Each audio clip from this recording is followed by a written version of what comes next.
Alright, this is Raleigh Chen coming back for part 2 of my research project, Android app development. I'm going to be talking specifically today about the files that are involved in an app and the different layouts that are available to apps, and just a little bit on how to get around the Eclipse SDK. This is the Hello World app that I started with, and you'll notice a number of different panes here. On the left is the navigator, so you can see what files are involved. In this main part is kind of the different pages that you are editing. For layouts, which is the XML files, you have two options. You have your graphical layout, which allows you to just drag and drop things, or you can go straight to the XML and edit it directly. On Java pages, it's usually just a Java class. So right now I have two main things I'm editing here, the XML, which is the layout, and the Java file. On the far right is additional properties. When you're on a Java file, it has your class description. When you're on XMLs, it'll have kind of just an outline of what you have and the properties of individual things that you click that you can modify, which will in turn modify the XML. Layouts are defined when you actually look at the file itself. It's an XML file which renders into a layout. Anything you change in the graphical layout will also change in the XML. You can switch back and forth and see the preview and the actual code here at the bottom. And then you can see these are different settings for your preview depending on what kind of phone you want to emulate on the preview screen. How do you actually get to the XML on the file structure? Your workspace has a folder in it that is named based on your project, and it's got all of these folders and files in it. The important things to remember are under source, you're going to see all of the folders that were in the definition of your app. I called it com.raleigh.car.counter, so it created this folder structure. And your source Java files are under src, source. So when you open that, it has your Java code. Your layouts and most everything else is under the res folder.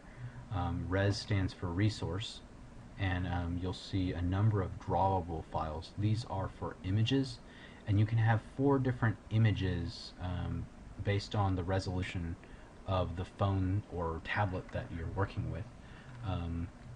You've got low, medium, high, and extra high.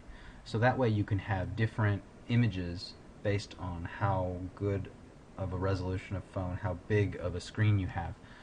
You can create the same file in each of those folders, and depending on what opens it, you can see different images. Values is a way to store different values and then have it kind of defined based on what version phone you have. So version 14, version 11, and then this is your default. Strings.xml, for example, will have different strings in them that you can define, and then you only refer to the variable, and it will render depending on what version you have. By default, it'll render these, or if you've got different versions, it'll go to those specific ones. Same thing with styles. This app theme is defined here, and it goes to a specific theme, and then you can refer to that in the code or in the layout XMLs.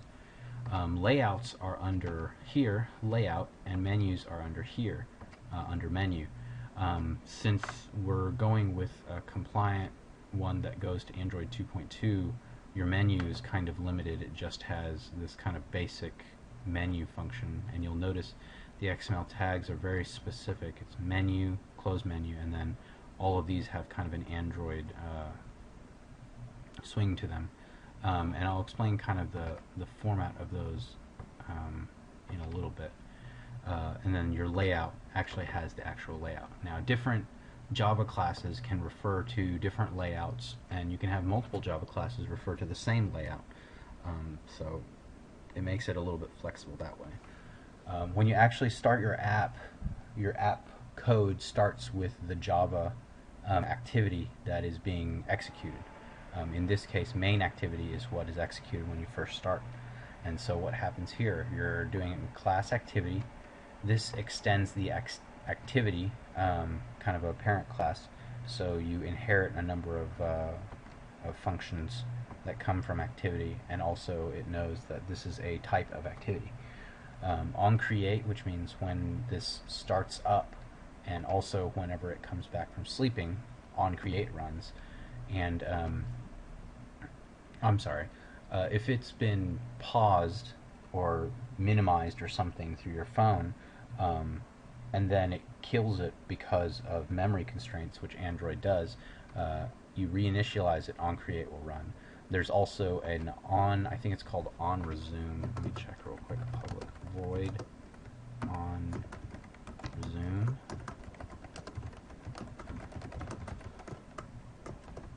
I think that's right. I'm not 100% certain here.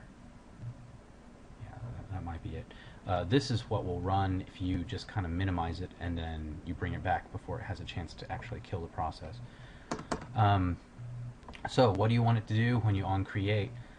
First, it will do super.onCreate, which basically runs the onCreate of whatever parent activity is attached to it. In this case, there really isn't one, but it's still a good practice to have. And then after that, you set content view r.layout.activity_main. This will refer to R, basically means resource. So it's going to go to the res folder, and then .layout, which is the layout folder, and then it tells it to run this activity main layout. And so that builds the layout that you see here. This one creates the menu, which is what is running at the top here. It goes to a get menu inflator, which is a standard function, and you inflate, and it follows the same reference, r.menu.activity_main, and then you have an extra parameter here for a menu object, and that is what actually creates the page. So this is pretty straightforward. What I consider to be a little bit more complicated is the layouts. The way Android handles layouts is through XML. You will see kind of an outer shell here. It's all done through XML. So you've got an outer shell of a layout, and then within layout you have views. Now, don't let the word view fool you.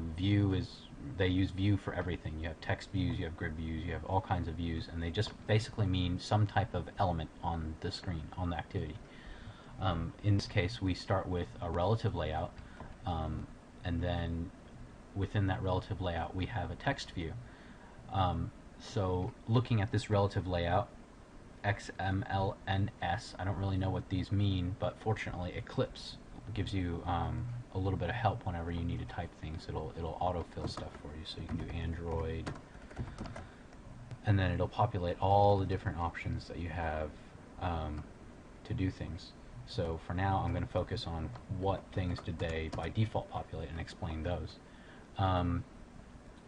The ones that are really important are these two right here. The rest of them is just versioning stuff. Oops. You have here layout width match parent and layout height match parent. What this means is basically this will match whatever parent object it is encapsulated in. So if I had another layout kind of on the outside of here, it would match whatever width and height it had. I've seen this also as fill parent, which I think means the same thing. Fill parent and match parent have the same meaning. Fill parent is for APIs of 8 and below. Since we're doing 8 and 16, really either one works. Match parent is for later APIs. I think it's 8 and higher, so we're going to stick with match parent. You'll notice here that we have a text view. Now, the way relative layouts work is everything is relative to everything else. So the best way to demonstrate this is to change this to what's called a linear layout and see what it does. A linear layout is a lot more straightforward. You need to have an Android orientation, and you can tell it I want it to be horizontal. Now what that means is, oh sorry, vertical. What that means is every single element if you want to think of it from an HTML standpoint, everything will be in block view. Every single view that is within this linear layout will appear below the next one. So if I had another text view here,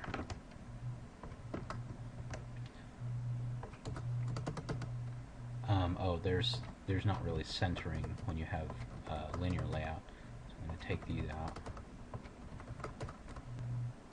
You'll notice here the text here could be Bougat or blah. Alright, and when you do it like this, you're going to end up with things stacked directly on top of each other with no centering or anything like that. You'll notice in this graphical layout there's little exclamation points. That means something is not quite right. And what it's telling me is that you should not hard code text. You should use string variables. So you can do @string / and I think it was hello world.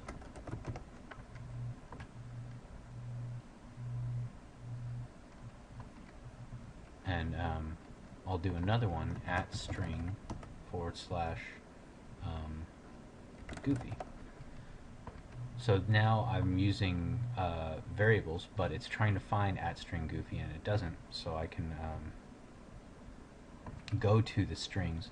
Now where are strings? Strings are held in the values section under the strings.xml. So you'll notice I've got a hello world which says hello world, and I've got menu settings. Now this is a wizard. You can go straight into it by hitting strings and just enter in something like this. And you can copy the string, copy the string and add a new one. I'm going to call it Goofy and say I'm being goofy. Now this stores this string as a resource, so now I can refer to it right here. Hold on, it's not liking that. Apostrophe. Oh, sorry. It's not liking the fact that I have an apostrophe. I need to escape that out, so I'm going to add a backslash here and save it. So now I'm being goofy is a string. It is now recognized @string goofy, and when I look at the graphical layout, it now has both of those out there. So this is what's called a linear layout. Everything is on top of each other. If I change this orientation to horizontal and look at it again, everything's going to be stacked left to right. Now when I change things to relative layout,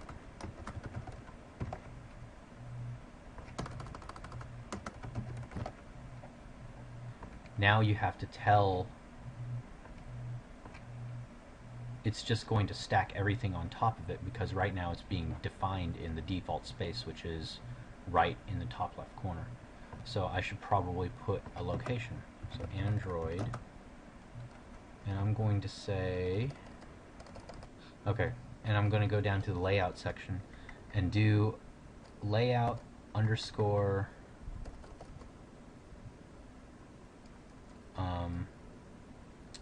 parent top, true, and over here I'm going to do Android layout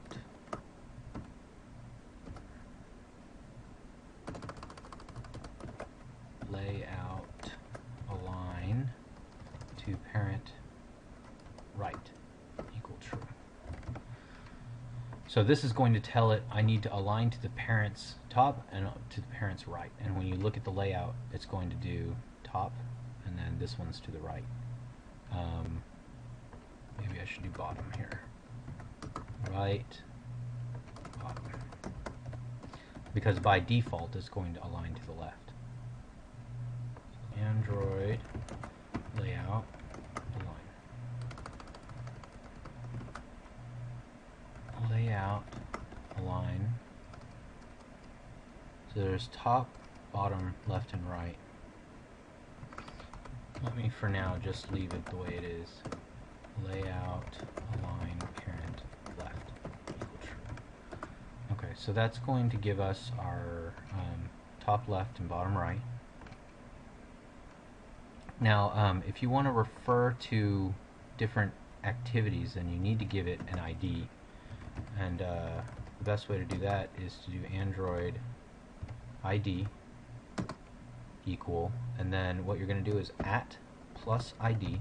What this is going to do is add this element to the ID resources, and I'll show you what that means later. And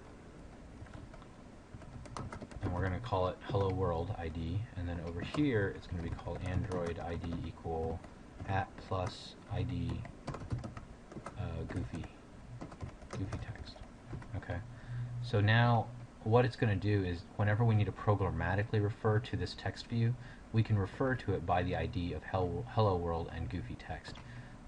The plus ID means add this into the ID resources. So what does that mean? We can refer to our resources in the generated folder. If you look at the r.java, you're going to see public static final class ID, and then you're going to see the addresses for goofy text and hello world that we just added. Whenever you add that ID plus, it's going to add it to the r.java so that you can refer to it elsewhere. You can do the same thing with at plus menu, at plus layout, but at plus ID is really the one that's important. You notice the string variables have added themselves.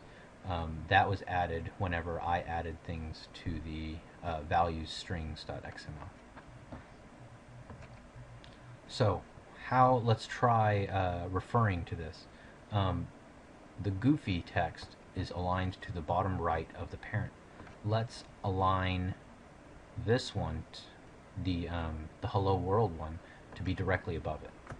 So Android layout above at ID goofy text. I'm going to get rid of this and see where it puts it. Right here. If you notice, it's directly above it, and I didn't do that align right, so it's still defaulting to left. So what I can do is do Android layout align parent right equal true. So now it's going to line it to the right of it, and you're going to see it line up right here on top. So this is relative layouts allow you to basically line up any type of view beside or above or below either the parent box or the actual other views in it. Other text views, other layouts include linear, which we talked about earlier, which is just straight up and down. So I'm going to try that one real quick. And I need to add my orientation back in. And we're going to do vertical.